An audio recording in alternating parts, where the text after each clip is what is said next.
Hello and welcome to another episode of Home Care Hot Seat. Today I'm joined by Raina Summerson, the CEO of Agincare. She'll be talking to me about the history of her company and how it's evolved over the years, her thoughts on social care reform and government support during the pandemic, and the future of the care home care and living care sectors. Okay. So could you just start by sharing a brief history of Agincare and how it first came about? Okay, so Agincare was first started in 1986, really, when Derek, our chairman and founder, opened his first care home in Weymouth. So he was like a lot of kind of care home entrepreneurs in the 80s, old Victorian building, moved in there with his wife and youngest child, went on and had more children there, lived and worked and managed the home. And then over the following years, went into partnership with a couple of other people in the locality and had homes in Weymouth.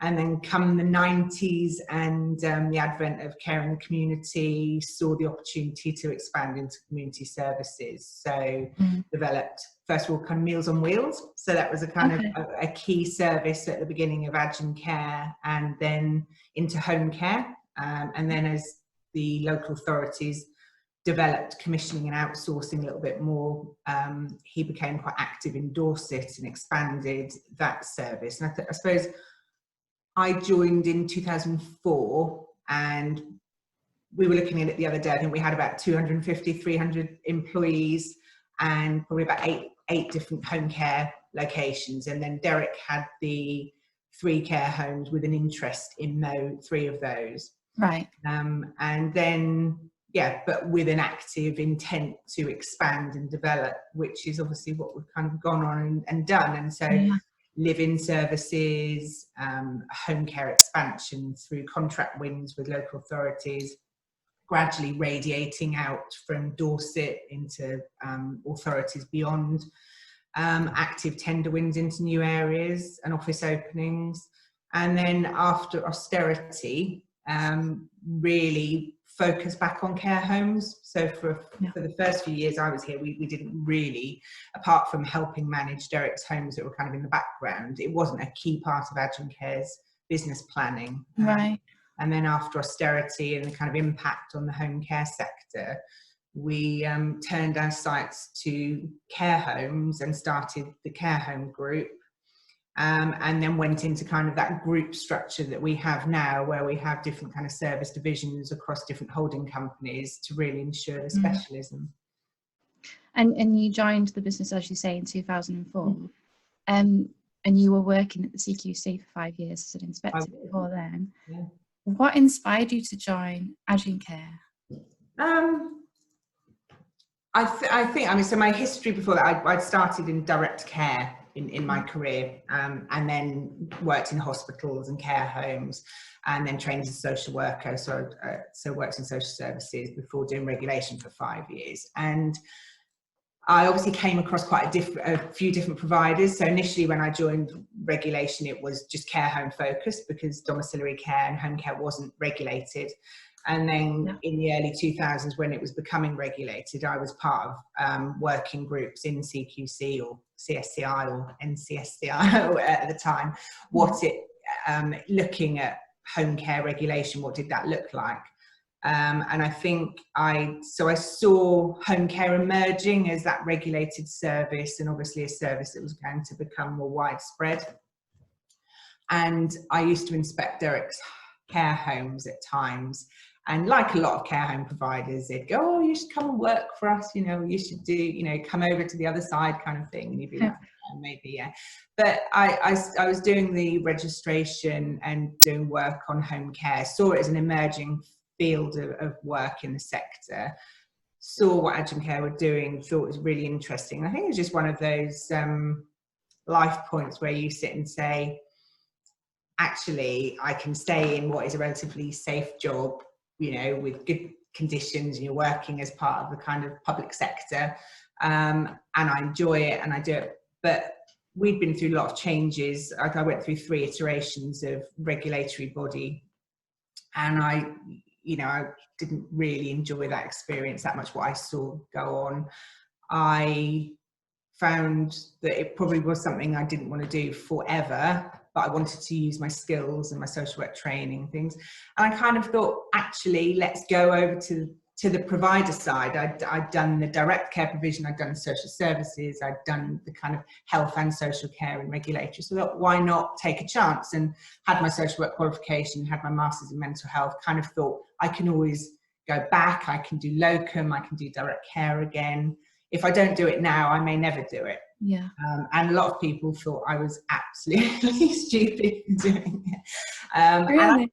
And I had an inkling. I kind of looked at Derek's kind of approach, and he, very small team there. But I thought, actually, if that goes somewhere, I could be a part of something that grows at a time when that sector is developing. And if I don't do it now and I look back in 10 years, I might regret it. Whereas if I take the chance now, and it goes wrong, I've still got other options. Yeah. And look where you are now, 2021. All these years later. So what kind of skills and knowledge did you bring from CQC into the role, and how have those skills benefited the business? I mean, obviously, the kind of knowledge around social care and what it was like to give direct care, to work with families and people in their own homes and in care homes, the knowledge of the system in local authorities and in regulation and in health. I suppose that awareness of, we can all get irritated with the system, whether it's funding, commissioning, behaviours. But I think it gave me a sense of, actually, you have to understand the system and work within it and understand what people can and can't do in each component part.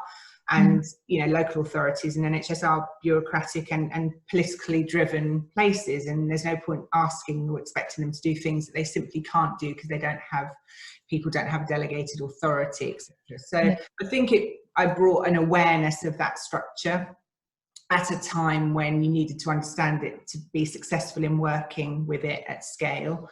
I think I brought the kind of policy side. So when I joined, there was a very, very small team. We were literally a handful of us in one room. We did everything. We did policy development, we did training, we put the commercial bids together, we did operational management. So you really were at a point of an organisational startup where you were all hands to the deck. And I think I brought some structure around that kind of policies and procedures and I suppose thinking about what did our customers need, what did our workforce need. And I think a confidence in my, working with entrepreneurs and founders. I've always loved what I do and got passion for what I do, and I think any entrepreneurial founder wants people in the organisation who've got that spirit and care. But I also kind of had the ability and strength of professional background and to kind of stand up and say, no, I think this is really what the organisation needs if we're going to go forward. So yeah, and I think over the years that's kind of carried on, and obviously the benefit for me is that I've been able to grow with the organisation. And so you understand every component part inside out. I understand I've done most of the jobs that people are doing myself, and although it's changed with the scale, in essence, I have got that understanding about what the business needs to do on a daily basis. Speaking of regulation, do you think that there should be an official register for social care staff? I've got really mixed feelings on this. So many moons ago, because I'm getting older now, I remember sitting on General Social Care Council talking about registration of social care workers. And obviously, as a social worker, I'm used to a profession that is registered. I definitely support our social care workforce being viewed as professionals and as the highly skilled people that they are. So that is an absolute given. In terms of professional registration, if I believe that was done in a way that would ensure that was the case, that helped that cause, I would support it. What I what I fear in all of the discussions around professional registration is it ends up being something that's done to the workforce rather than with them. Right. So, you know, if they just get a tick box and we as an employer tell them that they're going to be registered in order to work in this, you know, this sector, you have to be registered and you have to tick these boxes to become registered, and it's kind of done to them. It doesn't make them feel more professional. It doesn't make the public perceive them as more professional. So, you know, it's a kind of paper exercise, and I think you can't professionalize a workforce where there are such fundamental underfunding and under reward and under recognition for what they do.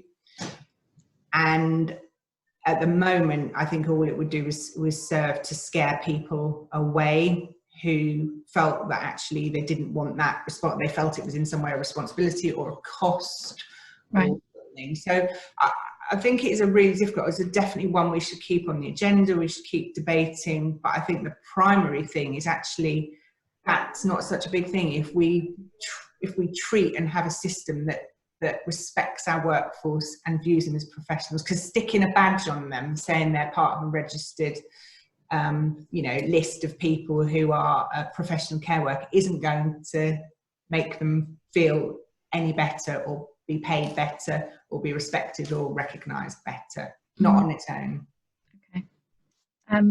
So can you tell me how the company has evolved? You've touched a little bit on this, but can you tell me how it's evolved in terms of growth and services since you joined?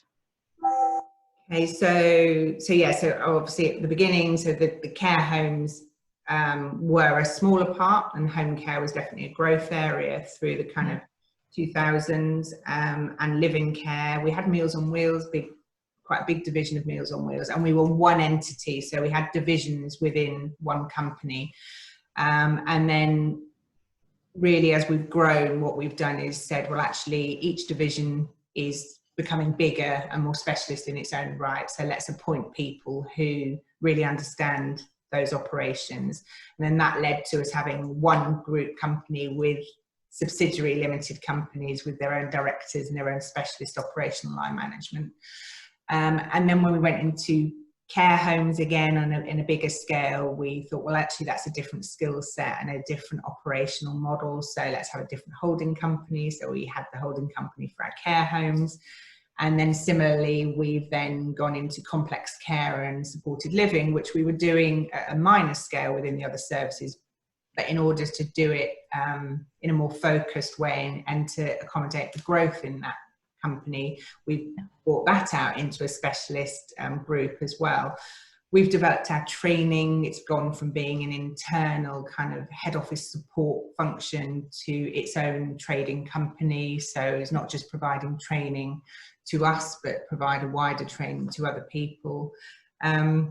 And live-in care and home care have continued to, you know, to grow and grow. So I think it's just more services. I think we're quite unusual in that kind of going across care homes and domiciliary care to the scale we do, and now complex care. So I suppose it's about, I think one of our points has been actually we've built a skilled team and a long-standing core team which we add to. And we can try any service, and we do a huge variety of services, but it's also knowing when to stop. So we don't do, for instance, we don't do children's. We haven't branched out into children's services because we've kept a large. We do some transition work, 16 to 18-year-olds, and the odd piece of maybe respite care for children with disability. But otherwise, we are kind of firmly in the adult social care, a wide variety of provision. What would you say is the biggest growth area in the company right now? I think right now, live-in, it won't surprise you to, you know, live-in is being seen by a lot of people. I think it's come into its own through the COVID pandemic. It's been heightened. I think that kind of one-to-one nature of living care has really appealed to people in terms of safety. Equally, I think the pandemic, you know, threw some interesting kind of purchases and larger organisations buying living care companies, which then they've got the resources to raise the profile through their marketing and PR. So I think live-in we've definitely seen a big surge in live-in care. I think for us, all of ours, complex care, again, everybody's interested in that place. There's a lot of change going on. There's a lot of need for innovative services and community-based services. So we're doing some really exciting work there with the team. And home care is, same old again, been quite popular with COVID in terms of people feeling safer in their own homes and with their regular care team members coming in. But care homes, we're still on a growth plan. It's difficult times at the moment, but so all of our business, we've got our 5-year plan. All of our organisations play a component part in that. And the beauty of having the range of services is if unforeseen circumstances like COVID hit, we have got that ability to flex and adapt that model and kind of respond and put more resources into one area of it. While we maybe consolidate another area until timing's better. Okay. And apart from the pandemic, we'll come back to that later, what have been the biggest challenges that you faced during your time at Agincare? Probably austerity, kind of 2008-9. I think that was, for a company, we had quite ambitious growth plans. And we were opening quite a lot of speculative locations with home care, and we had quite a kind of carrying quite a lot of new locations all at one time. And I think overnight we saw that environment change with local authorities, and we saw, the funding really dry up. We saw our home cuisine services almost slashed overnight. People couldn't afford to buy preventive services anymore. So we had big contracts in that drying up. So I think that was a really good kind of lesson learned. I can remember it being, but it also brought us, innovation in new areas to develop. And kind of formed what we are today, helped form what we are today, but definitely a tough time because you had to really reevaluate the business plan big time in a very short time scale, and ensure the organisation was here and sustainable and viable for the future. And I think particularly in earlier days when we didn't have the amount of trading history we have now, that was that responsibility of feeling responsible for people's jobs, livelihoods, for the services we were giving to people, seeing services to vulnerable people being cut quite radically in front of our eyes, and having to be part of that with local authorities. So that's probably the biggest pre-COVID. Yeah.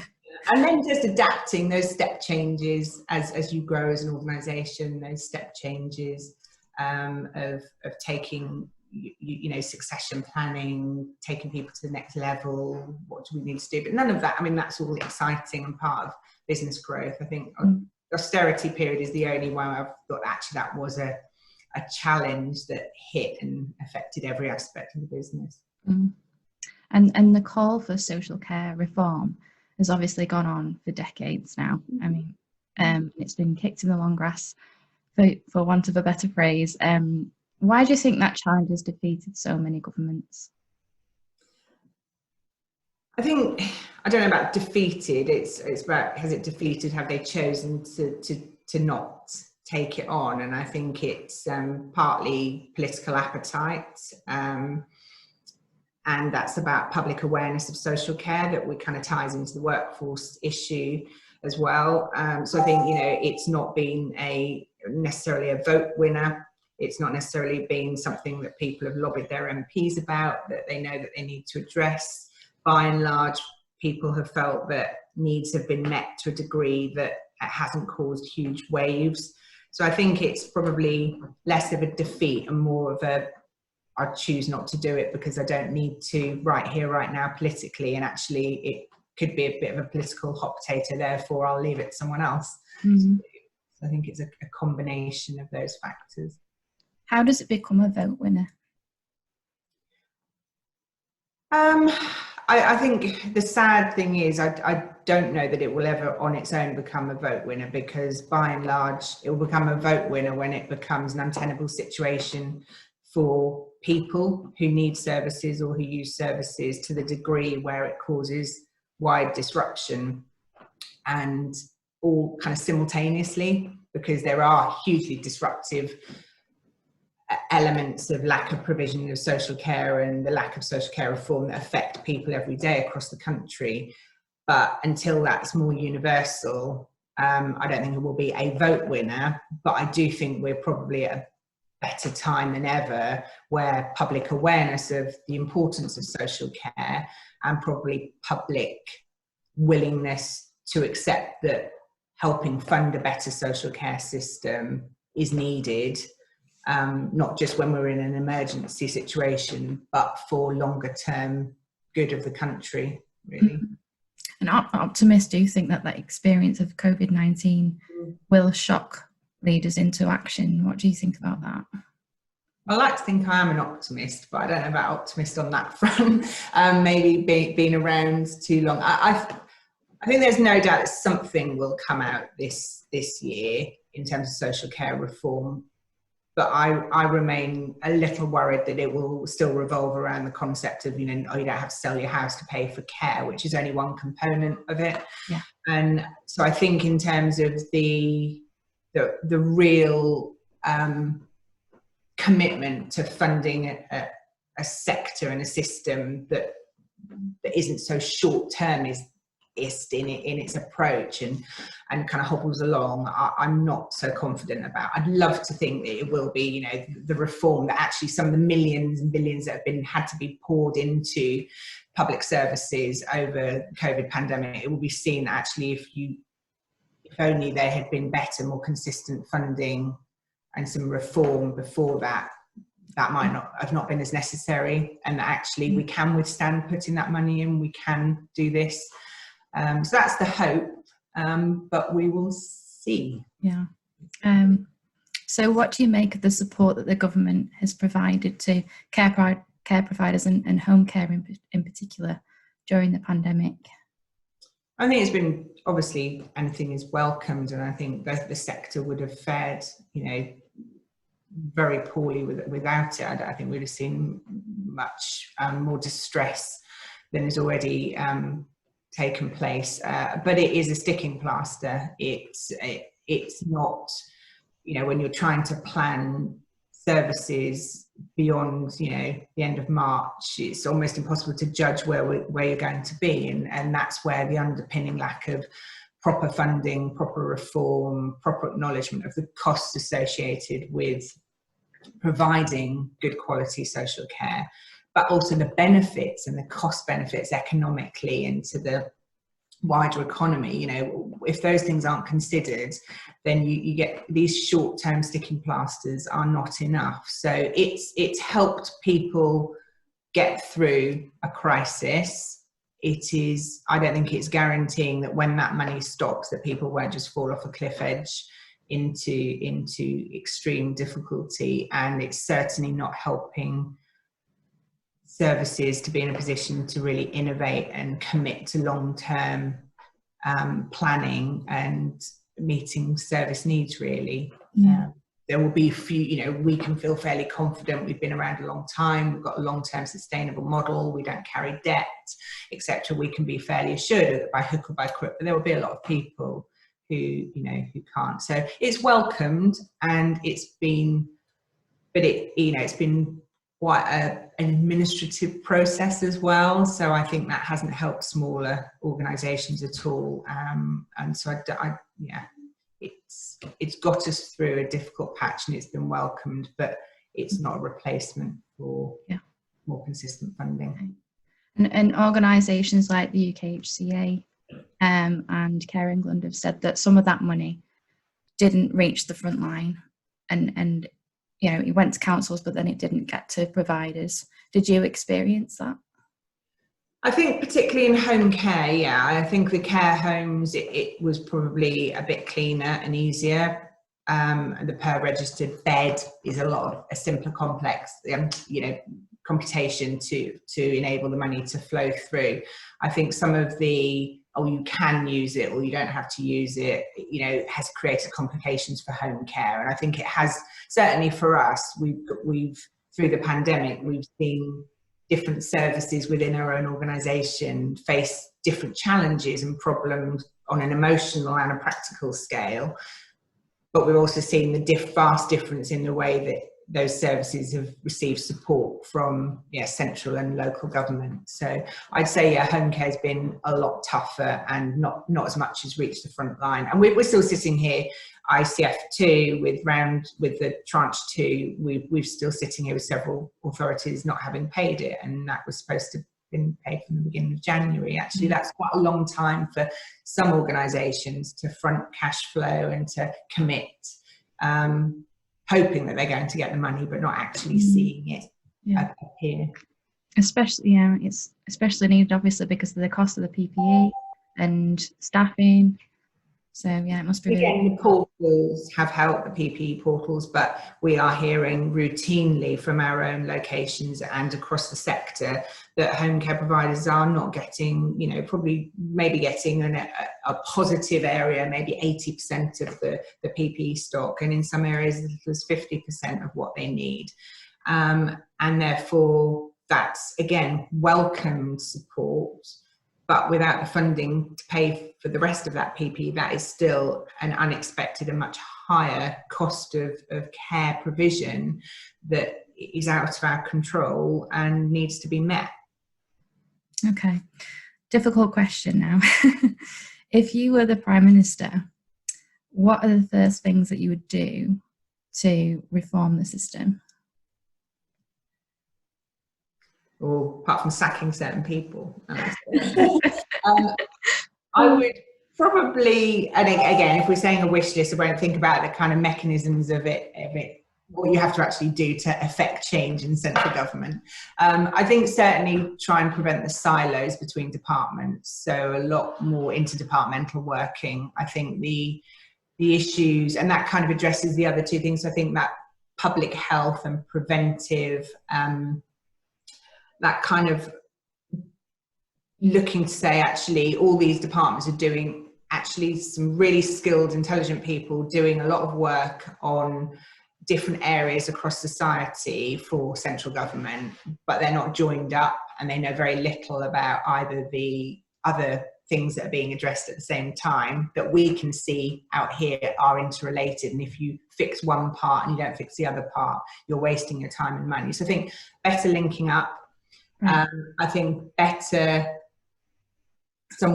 recognising the economic worth of social care, so framing social care differently, framing social care in a more economic worth position rather than just seeing it tends to get siloed into social care and everything's in the Department of Health and Social Care, rather than saying actually this is a key economic growth contributor sector. And actually it employs a huge amount of people with a huge amount of skills. It provides skills development, etc. So I think seeing social care as more than just a provision, I would try and do. I think they're the kind of the public health agenda, the interdepartmental, try and get rid of some of the silos, and looking at that kind of expert. Let's not get the experts in silos, let's get experts talking to each other, but equally let's get people who are using services. Because I mean, I don't know if you saw, but earlier in the last year we gave evidence to Health and Select Committee. Yeah, I saw that, yeah. And our care team members, can cut through. They know exactly what's wrong with the system. They know exactly what they need to do. And when you see MPs hear that direct caregiving, whether it's an informed carer, whether it's one of our care team members, whether it's us, whether it's a charitable CEO, or, third sector feedback, you can see people go, oh yeah, I get it. I can see the impact of X, Y, Z, and it's not working.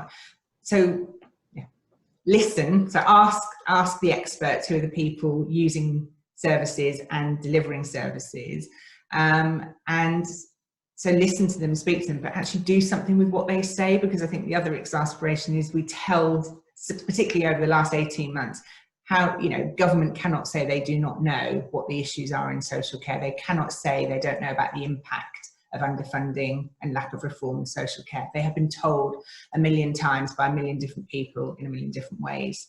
So use that, do something with it. Okay. You did say recently that the government understanding of social care has actually increased since the pandemic, and that's due to people like Jeremy Hunt coming on board and chairing the social care committee. Yeah, so could you tell our readers about that, because they might not have heard you talk about that previously? Yeah, I suppose it echoes what I've just said in the fact that I think although we've, I mean, for the last 10, 15 years, been part of lobbying, UKHA have done a fantastic job, and Care England, NCF, we've got some fantastic trade associations who do a brilliant job of putting forward the issues for the sector. But it has felt like that's kind of been lost quite often. And I think over the last year, and with the pandemic, there is absolutely no getting away from the fact that all right, it might be because it's piggybacked on the back of NHS, and NHS is key and has been key in the pandemic, and therefore the impact on the NHS of social care either thriving or not being able to thrive because it's underfunded has hit home.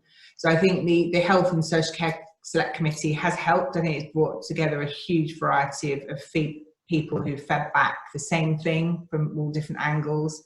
And as I think I said, I think Jeremy Hunt has made it very clear and been a great advocate for social care.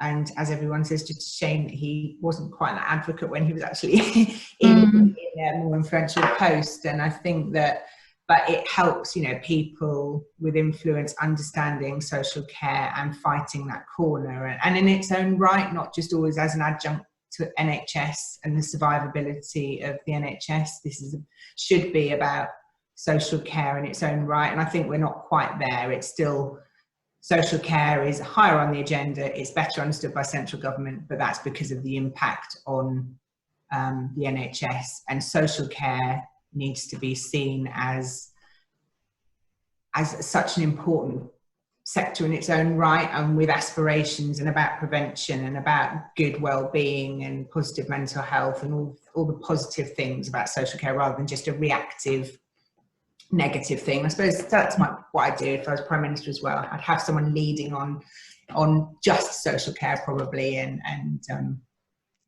probably older people as well.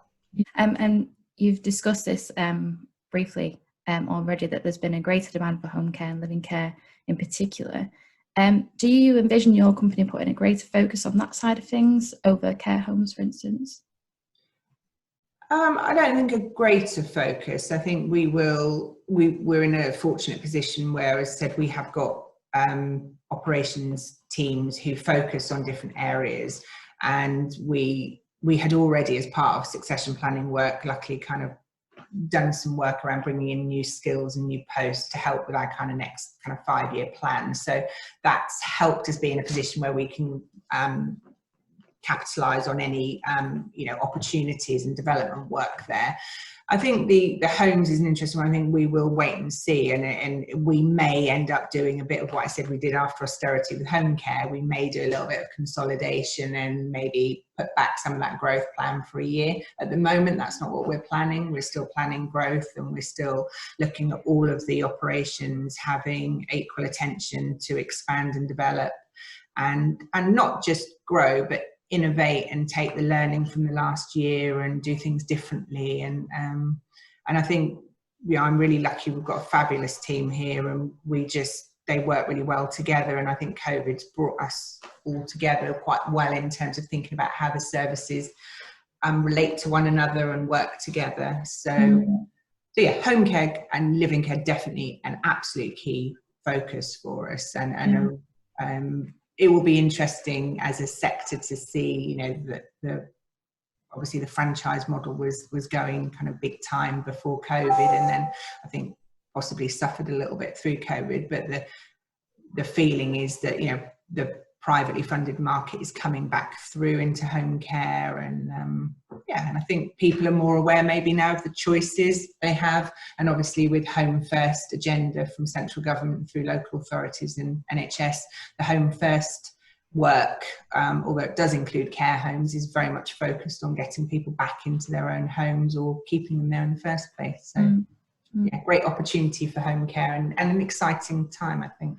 Yeah. So what are your big company's biggest ambitions for home care in particular going forward, and living care as well? I think it's probably is more of the same. And my personal ambition is that whenever I do move on, I leave Agincare in a strong position. It's sustainable. I've got Derek, our chairman and founder's sons, working here. So my job is to make sure that they've got a senior management team around them who can take them forward for another, it's 35 years we've been going this year, another 35 years if they choose to do that. And so I think that's my ambition. And I think we've got our next target of getting to our kind of 100 million turnover. We're on heading for 85 this year. So we kind of have those targets in terms of our business growth and planning, but you know, they're numbers at the moment, you know, they're numbers that, yes, in terms of business planning and aspirations we head for, but it's about service development. I'd like to see us do more with our workforce. We've, you know, really into this year, again, done a lot of work on welfare and mental well-being. So I suppose my ambition for home care and living would be, yes, to grow the services, to continue to develop some of the projects and the skilled work we've done, but also that we kind of address those issues particularly in the home care workforce, where, you know, we've got a better model to give to people across social care, and different ways of working that are a little bit more sustainable and attractive for them, and reward and recognise them better. Yeah. Could you, you were talking about innovation before, can you talk about some of those innovations that you worked on during the pandemic, and the ongoing pandemic? Yeah, so I think some of those were around using the partnerships that we had with local authorities and health. So around doing project work, being quite responsive. So working possibly in hospital settings, working in terms of getting people out of hospital or stopping them from going into hospital. Being quite responsive, kind of, you give us the problem and we'll find a solution. And some of that was working across home care and living. Some of that was using our care homes as temporary stays. It was about sharing skills and staffing across our services. So I think we've just, I suppose, developed further our range of services by saying, actually, chuck it at us and we'll find a solution, because we've got care homes, we've got extra care schemes, we've got live-in care, we've got home care, we've got training, we've got you know, complex care. And actually, yes, those services have some core business elements, but actually they can be used quite flexibly, and maybe more flexibly than they have been.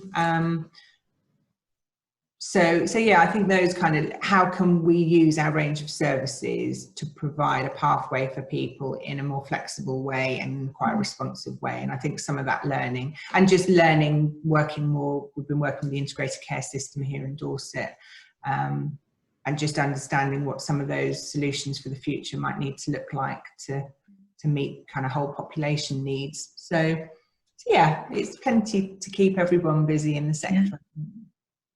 Do you offer any private self-funded care?